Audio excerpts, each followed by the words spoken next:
Alors, complétons ce qu'on a commencé comme travail, toujours à la page 8. Je vais aller faire maintenant le numéro B avec vous. Je vais simplement effacer, par contre, pour éviter la confusion avec le numéro qui était plus haut. Et nous voici donc au point de départ. On doit identifier dans quel ensemble de nombres on travaille. C'est toujours donné dans le problème, c'est marqué réel. Les réels, c'est les nombres représentés par Q. Et c'est les nombres qui incluent les nombres à virgule. Alors, on va vouloir représenter dans nos réponses les nombres à virgule. Parfait. On va isoler la variable, comme on a fait tantôt. Alors, plus 7.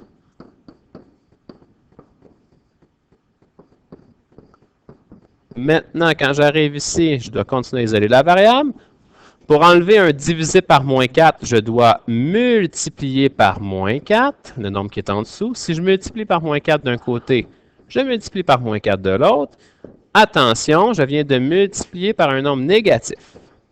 Ce qui veut dire que je dois inverser le symbole d'une équation tel qu'on avait noté dans nos notes de cours précédemment.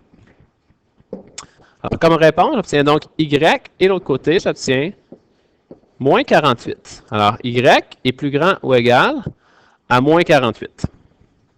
Ce sont les réponses que je veux être capable de représenter. Donc, première étape, on veut le représenter en droite numérique. On trace une droite, on marque l'ensemble de nombres dans lesquels on travaille, c'est Q, ou les... pardon, je fais une petite faute ici, là. Alors, les réels, c'est représenté par symbole R.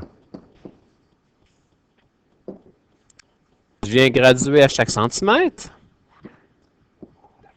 comme j'ai fait tantôt. En plein milieu de tout mon axe, j'écris la réponse que j'ai obtenue dans mon isolation de variables, avec des chiffres un petit peu plus grands à droite, un petit peu plus petits à gauche.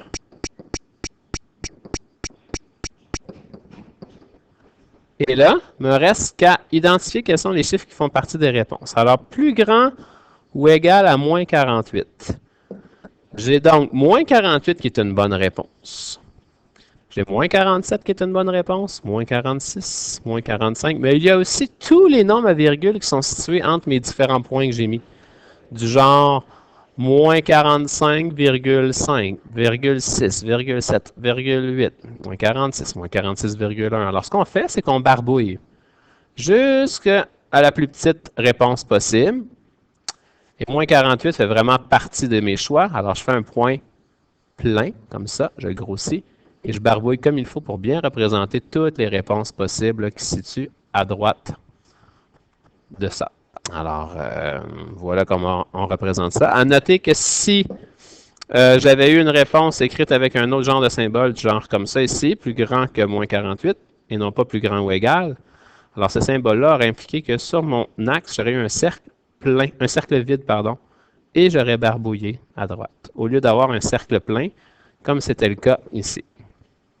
Cercle vide, ça l'exclut le chiffre. Cercle plein, ça l'inclut le chiffre. Extension ou intervalle. Donc, extension, c'est quand on travaille avec les nombres entiers. Les nombres piles, ce n'est pas le cas ici. Je veux travailler avec les nombres à virgule, alors je vais exprimer ma réponse en intervalle. Pour ce qui est de l'intervalle, on se rappelle, petite virgule, le plus petit nombre, le plus grand nombre. Alors, quel est le plus petit nombre qui fait partie de mes réponses? C'est moins 48. Quel est le plus grand nombre qui fait partie de mes réponses? Plus grand ou égal à moins 48? Ben, c'est infini. Et il ne reste qu'à marquer un petit symbole à côté du moins 48. Est-ce qu'il est inclus dans la réponse? On va juste aller voir notre réponse marquée ici. Alors, si je regarde, c'est marqué plus grand ou égal. Alors, mon moins 48 fait partie des réponses. On va donc faire un câlin avec les bras, avec les petites pattes au moins 48, au lieu d'exclure le moins 48, hein, les petits bras qui repoussent le chiffre ici.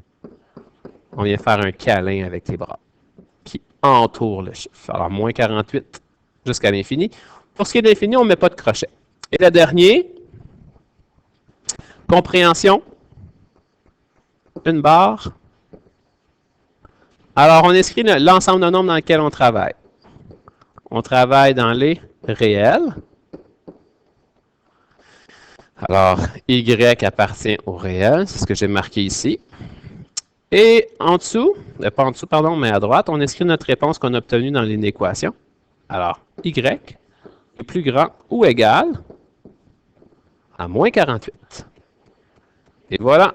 Juste peut-être se noter au haut de votre feuille, hein, ici, que lorsqu'on travaille avec... peut-être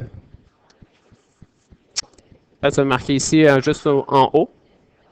Alors, un cercle plein inclut le chiffre. Et le cercle vide exclut le chiffre.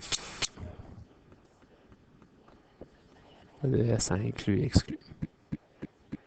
Exclut. Oui, un S. Exclut. Non, il n'y a pas de S. Pardon. Alors, simplement vous rappeler que le cercle vide et le cercle plein incluent ou excluent le nombre lorsqu'arrive le temps d'exprimer notre réponse là, sur un axe de nombre, comme c'est le cas ici. Je vous remercie, je vous souhaite une bonne fin de journée.